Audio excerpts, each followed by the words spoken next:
Because I don't want anybody going on me. We need every voter. I don't care about you. I just want your vote. I don't care.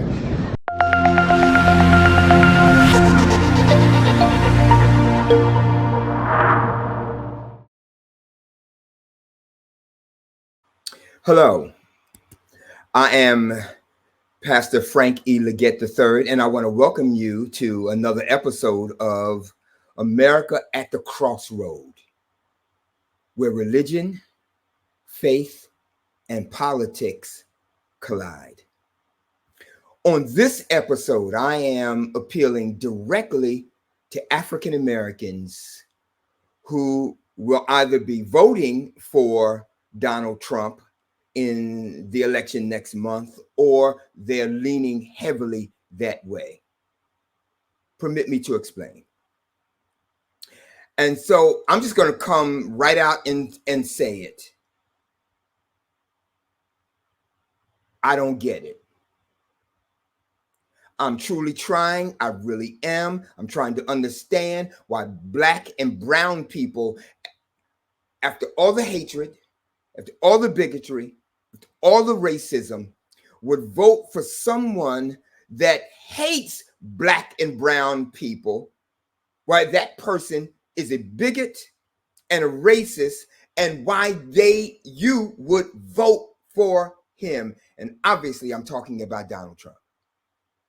It boggles my mind when I see Trump rallies and I see behind Trump on the stage, and this is really staged and set up to send a message, and you will see African Americans proudly displaying and holding up posters and passionately endorsing his campaign rhetoric, his campaign hatred, his campaign misogyny and xenophobia, and his division. I truly do not get it. And here's why I am so confused by Black and brown people in this electorate that are planning to vote for this man. And so let me explain why I need Black conservatives to help a brother out by explaining that which makes no sense to the overwhelming majority of Black and brown people in this country.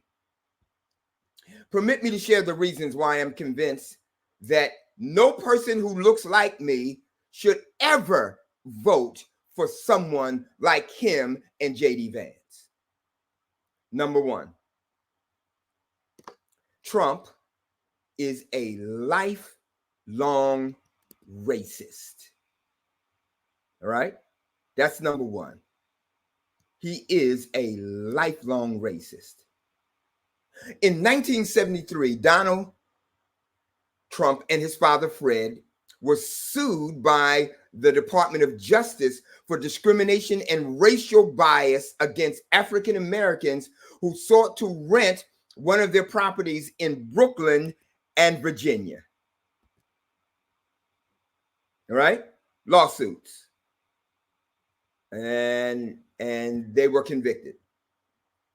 And so in 1989, Trump took out full-page ads in the city's newspapers calling for the death penalty for 5 African-American and Latino teenagers. They were kids.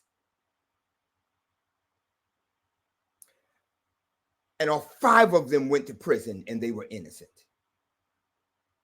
And when they got out of prison and they were later exonerated of all wrongdoing because the real perpetrator came forward and admitted that he was the one, and then they did DNA testing and it matched, they become the exonerated 5. And yet, Trump refused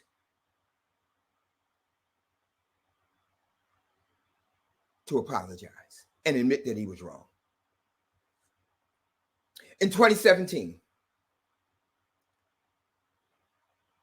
during the first year of Trump's administration, white nationalists protested the removal of a Confederate statue down in Charlottesville, Virginia, and then they clashed with anti-protesters. And there was one white nationalist that drove his car into the crowd, killing a young lady.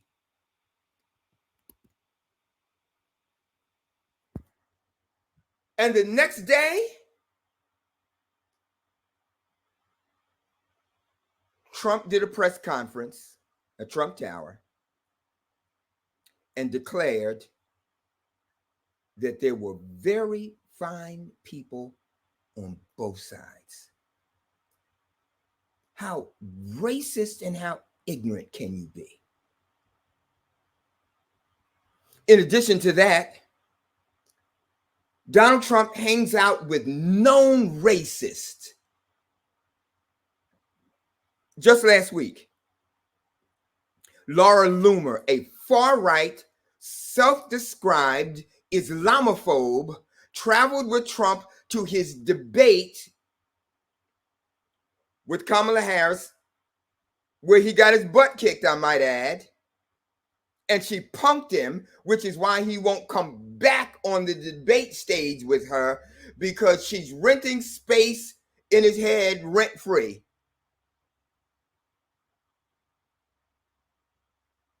And not only did Laura Loomer ride on the plane with him to the debate in Philadelphia, but the next day, the two of them, she accompanied him to two 9/11 events. And she is a far-right bigot and racist.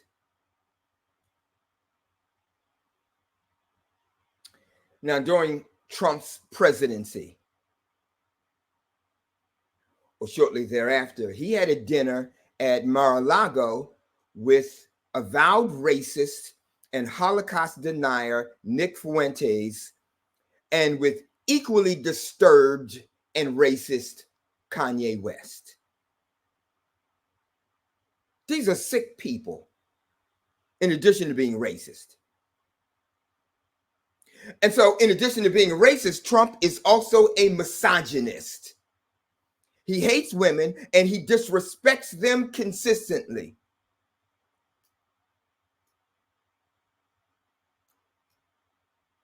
Moreover, not only does he hate women in general, he particularly hates African American women,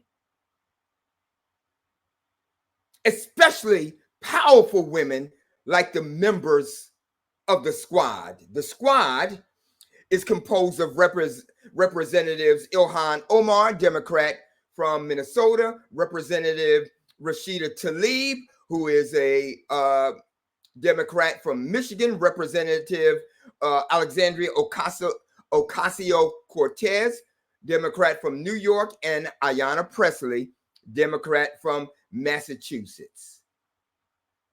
He hates them because these are powerful women of color.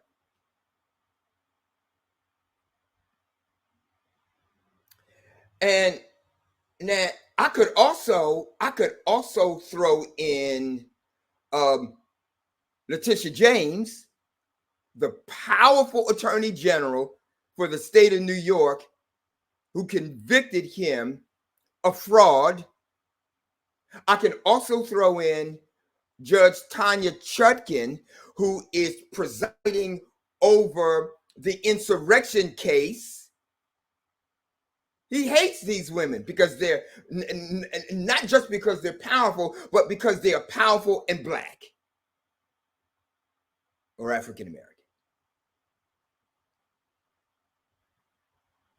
And whenever journalists like April Ryan ask a question, whenever an African American journalist like April Ryan asks a question that he does not like, he belittles and disrespects them by declaring how stupid the question was.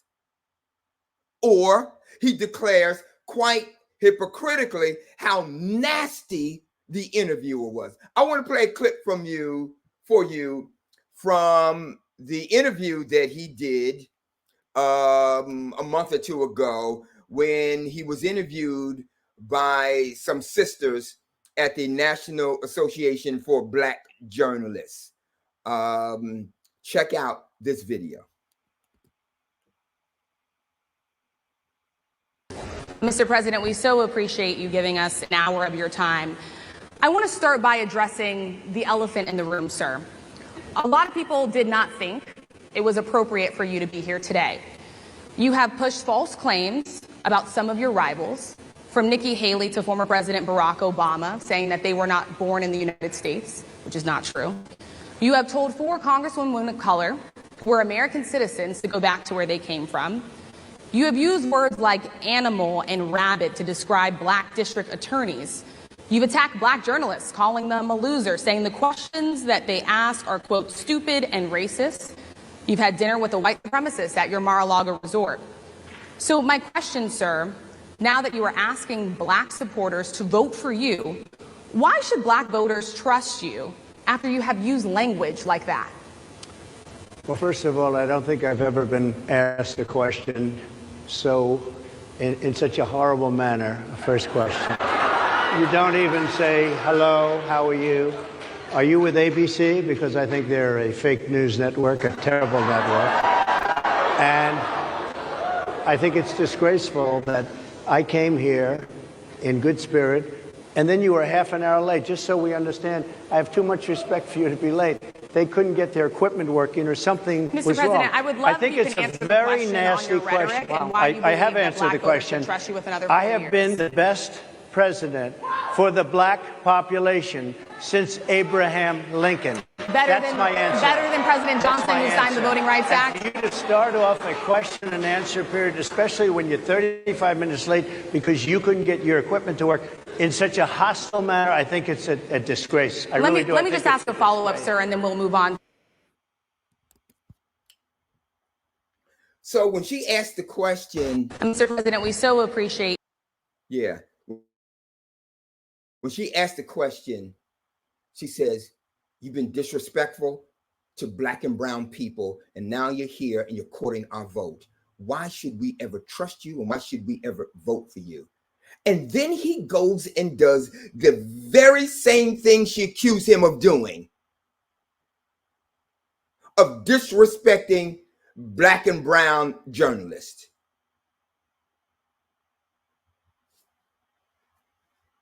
And if that weren't enough, Trump is also a xenophobe. He lied on national television during the debate that Haitian immigrants were eating the cats, dogs, and geese. A xenophobe is an individual who otherizes people that are different than themselves. That's a xenophobe. And there's no greater example right now than Springfield, Ohio. And then his running mate, J.D. Vance, admitted to Dana Bash on CNN that he actually created the story, which means he realizes that he was lying the entire time. Check out this video.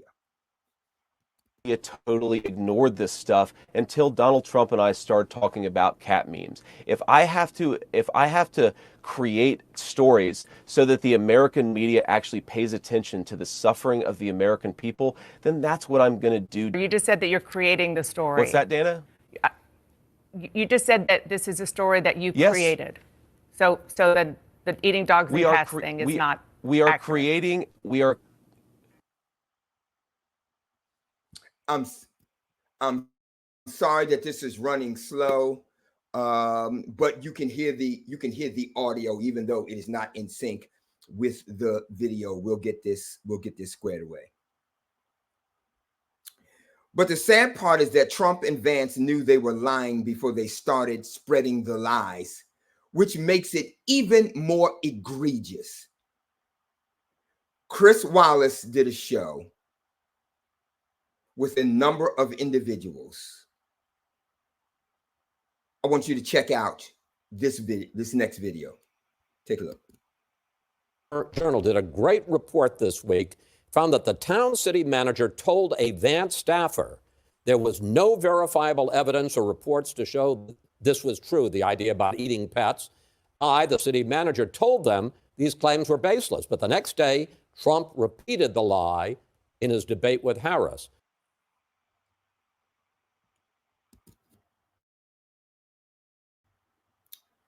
So the Springfield manager who told David Muir during the debate, because they fact-checked Trump during the debate when he spread the lie that the Haitians, that people were eating, the immigrants were eating cats and dogs. David Muir had already done his homework and contacted the city manager. And the city manager told them that there was no evidence of that taking place. Well, you need to know that the city manager from the city of Springfield is a Republican. The mayor of Springfield is a Republican. The governor of Ohio, Mike DeWine, is also a Republican. And all of them declare emphatically that there is no evidence of Haitians eating cats, dogs, and geese, or anything. No pets are being eaten by the Haitian community that was invited there to grow the workforce, because apparently they had been devastated by the COVID virus. And they're legal immigrants. So, Black conservatives, please listen to me. You cannot get more racist than what they're doing to the Haitian community, which is our community in Springfield, Ohio. You can't get more racist than that, especially when they know that they're telling lies before they even tell the lie. So please pay attention. Trump said that Haiti and other African nations are S-hole countries. He consistently puts down Latin Americans and people of African descent. Trump only speaks that way about Black and brown people. You never hear him say things like that about people of European descent. Never. He never demeans anyone that's from Germany, Italy, England, France, Russia, Sweden, Denmark, etc. Why?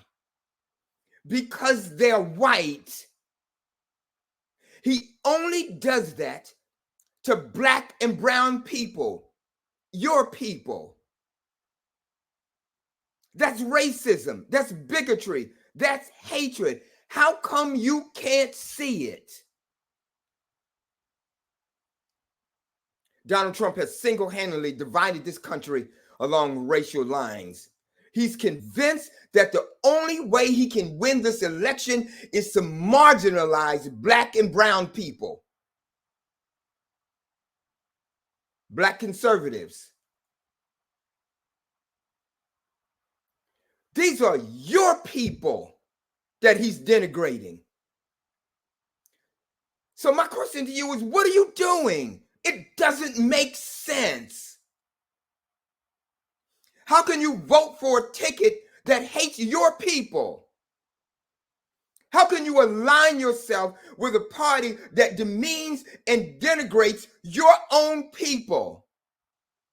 What kind of people are you that you embrace the haters instead of the hated? How does a Mark Robinson, an African-American Republican, North Carolina, from North Carolina, ever open his mouth and declare that slavery should return and that Black people should pay reparations to white people for taking care of us for 400 years? How stupid can you be as a human being? How can you be so ignorant? Why doesn't every black Republican in America raise their voices in protest against Mark Robinson's ignorance?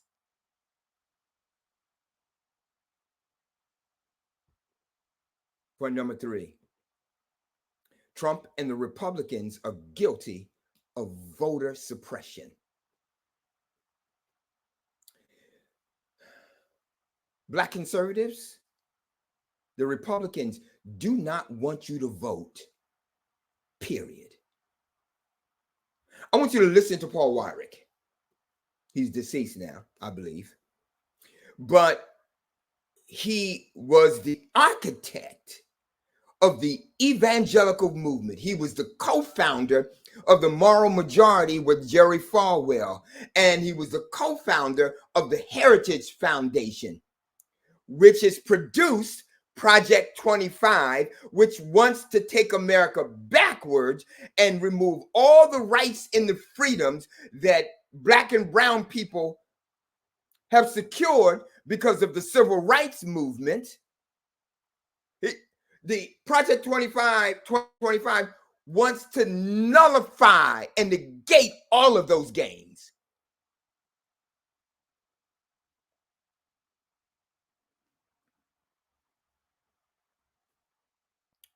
And so Paul Weyrich is admitting the quiet part out loud that Republicans do not want people of color, particularly people in the urban cities, to vote, because we have a proclivity to vote for Democrats. So I want you to listen. I want you to watch. Have what I call the goo-goo syndrome. Good government. They want everybody to vote. I don't want everybody to vote. Elections are not won by a majority of people. They never have been from the beginning of our country, and they are not now. As a matter of fact, our leverage in the elections, quite candidly, goes up as the voting populace goes down.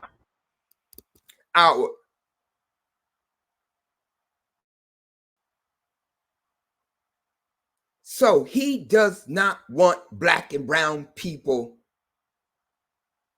to vote. Republicans know they can't afford for everybody to go to the ballot box.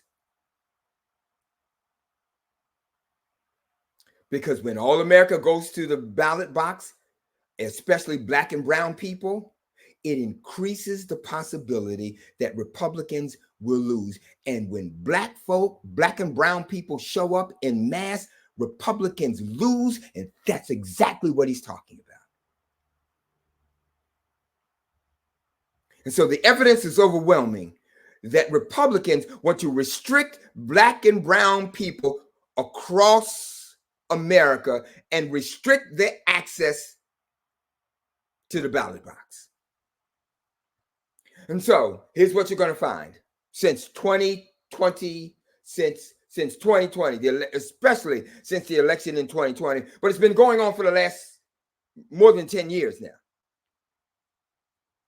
Republican-controlled state legislatures have passed nearly, check out this graphic.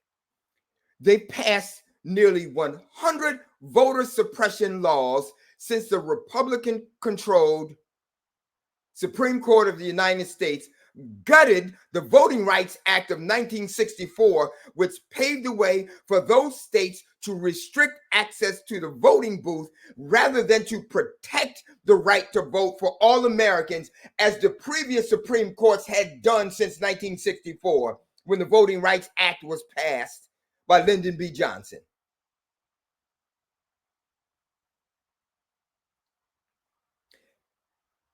And now, right now, October 2024, the Department of Justice, I just came across this graphic. I just came across this information just yesterday, and I forgot to add it. The state of Alabama was sued. It's being sued by the Department of Justice because they violated a DOJ rule that you cannot purge voting rolls from your state within 90 days of an election. And Alabama just purged 3,200 names from the rolls in Alabama. And when the DOJ stepped in, they found out that a good number of these individuals are legal U.S. citizens already registered to vote. But Republicans in Alabama don't want them to vote. The same thing is happening in the state of Georgia. DOJ is going after the state legislators in Georgia. In fact, even Brad Raffensperger, who's the Secretary of State in Georgia, who stood up in 2020 and did the right thing when Trump called him and tried to get Raffensperger to find 11,780 votes. And Raffensperger would not do it. Now, this 3-person panel consisting of Republicans wants to come up with all of these draconian laws to remove registered voters from the voting rolls. And the Department of Justice is going after them too, to prevent them from doing so. Because there's a reason. They are targeting Black and brown people. Number 4, Trump, Vance, and the entire Republican Party want to make America racist again. The Make America Great Again theme is nothing more than a dog whistle to white Republicans to make America overtly racist again. So my question for Republicans is simple. When was America great as it relates to the treatment of all of its citizens and not just its white citizens?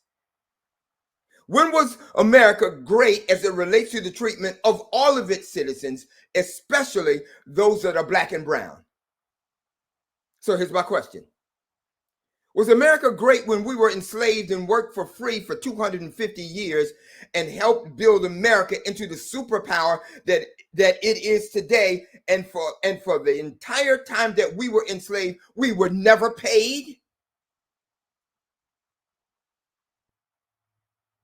No pay? No benefits?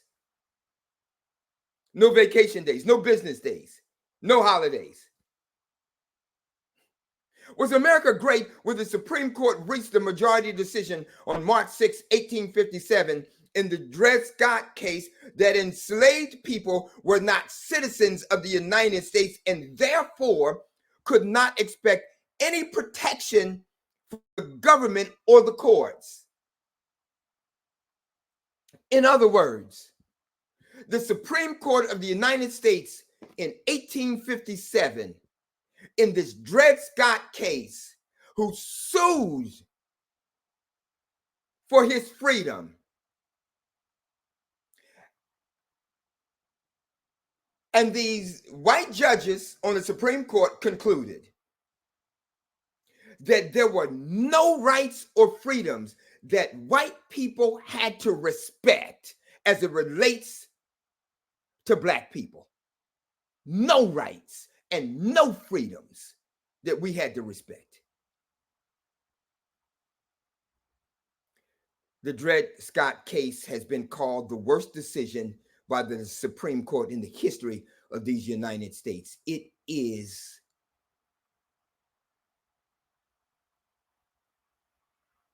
an embarrassment to this country to this day. So was America great during Jim Crow period when over 3,000 to 4,000 Black folks were lynched And each lynching was like it was a holiday. In fact, they called it a picnic, which is short for pick a nigger and string them up by a tree. And they brought their wives and their children out to see this spectacle. Was America great then? The answer to this question and all similar questions is no. As it relates to the treatment of black and brown people, notwithstanding how poorly we've been treated in this country, America has never been great to us as a people. That notwithstanding, and amazingly, we still love this country.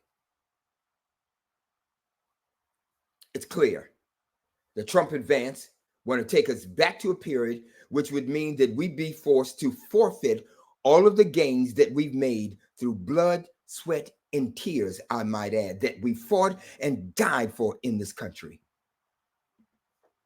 And once again, I ask the question, Black conservatives, how can you support a party to the detriment of your own people?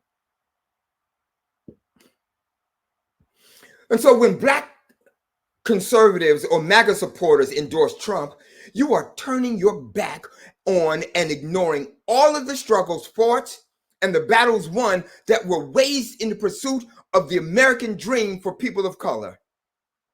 Black conservatives, when you embrace the MAGA mindset, you turn your back on all of the sacrifices that our people made so that you can enjoy the freedoms that you enjoy to this day. When you embrace MAGA, when you wear that hat,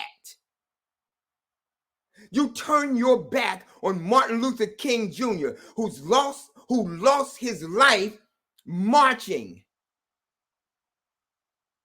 to secure your freedoms, who stood up to injustice and tyranny for the good of all of our people.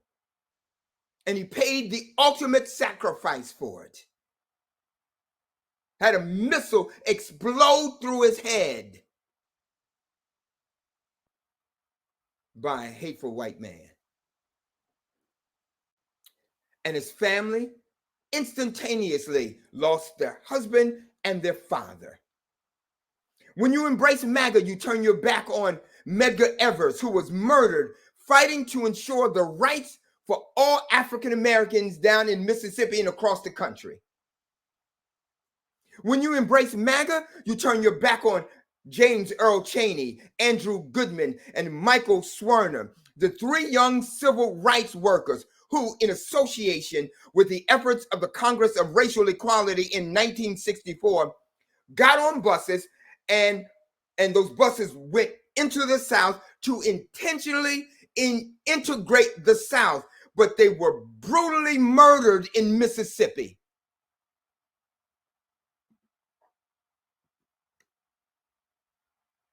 Number 5, Donald Trump and J.D. Vance, Black conservatives, they don't care anything about you. Why? Because Donald Trump doesn't care anything about anybody, including you.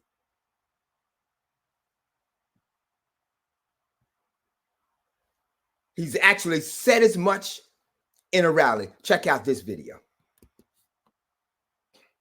Do you feel the pace? Because I don't want anybody going on me. We need every voter. I don't care about you. I just want your vote. I don't care.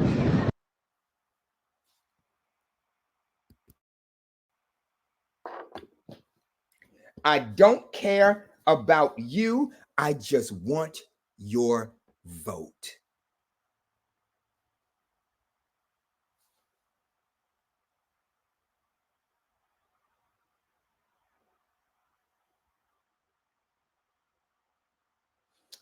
I don't care about you.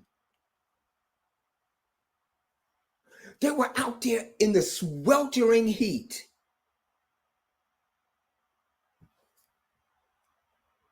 So I don't care about you. I just want your vote.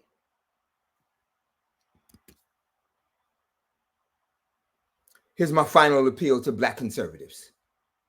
Because of all of the evidence, those 5 points that I have presented, I'm praying that you will care for more than just the economy. There is more at stake than just the economy. And I want you to know that the experts on Wall Street have declared that Kamala Harris's what is she refers to it as a opportunity economy would be better for America and would put us in less debt, because Trump's economy of tariffs, which is a tax, which is a 20% tax, it's going to cost the average American, including you Black conservatives, an additional $4,000 per family. And it's going to add an additional $5 trillion to the national debt. The experts on Wall Street have declared that Kamala Harris's economy would be better off for Americans than Donald Trump's economy. You've got to care for more than just the economy. And even on that, he's losing. I'm praying that you will understand Matthew 25, verses 41 through 46. Because this pericope reveals what Christ will say to many people who fail to care for his people when Christ returns the second time. So here we go, Matthew 25, 41 and following. It says, then the king will turn to those on the left and say, away with you, you cursed ones, into the eternal fire prepared for the devil and his demons. 42. For I was hungry and you didn't feed me. I was thirsty and you didn't give me drink. 43. I was a stranger and you didn't invite me into your home. I was naked and you didn't give me clothing. I was sick and in prison and you didn't visit me. 44. Then they will reply, Lord, when did we ever see you hungry or thirsty or a stranger or naked or sick or in prison? And when did we not help you? 45. And he will answer, I tell you the truth. When you refuse to help the least of these, my brothers and sisters, you were refusing to help me. 46.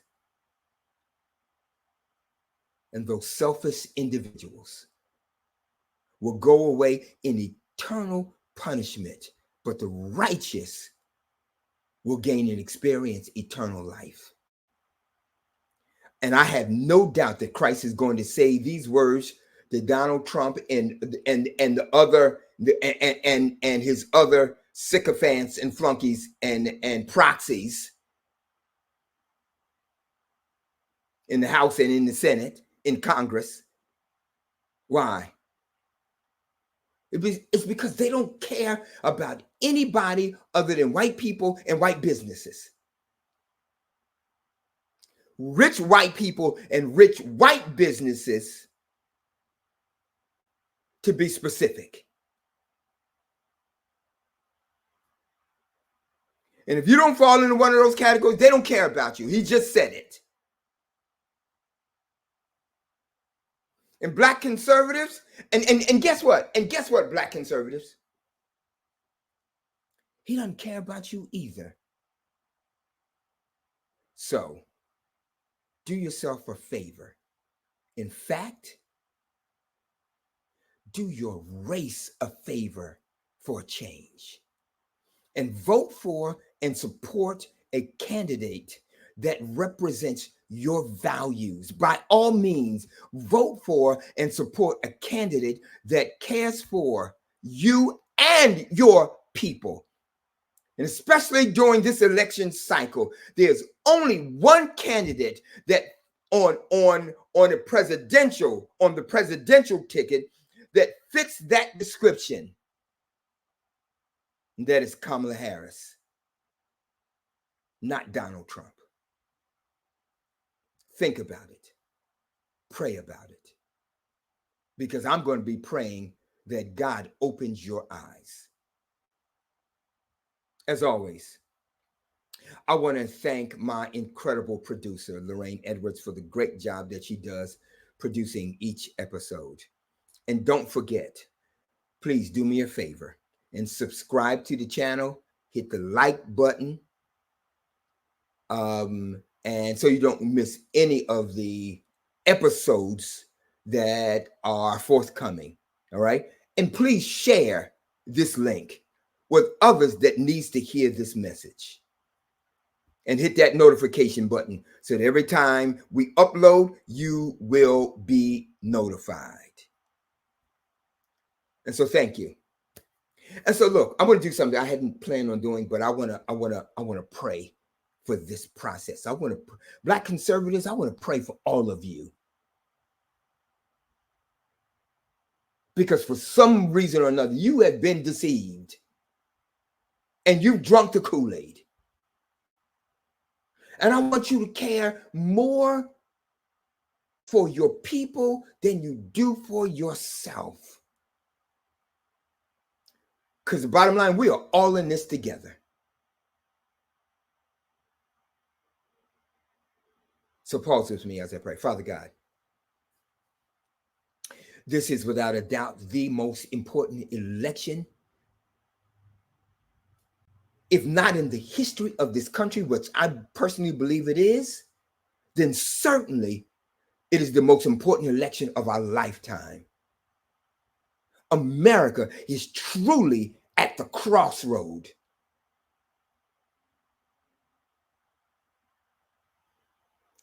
And if Donald Trump becomes the next president of the United States of America, if he is reelected again, America is doomed for destruction. And that's just a biblical promise. That's not even Frank Leggett talking. I will share how and why in the upcoming episodes. And so, Black conservatives, I'm praying for you that God would open your eyes to see how selfish and how evil this man is and how much he does not care for you or our people. So my prayer is the Lord would pull the scales from your eyes and permit you to see so that you will stop being gaslit. And so, Lord, bless them, guide them, keep them, open their eyes. And when you do, we'll be careful to give you the glory, the honor, and the praise. In Jesus' name I ask it. For his sake I pray. Amen. And so, until we meet again, until next episode, be blessed. I'll see you then.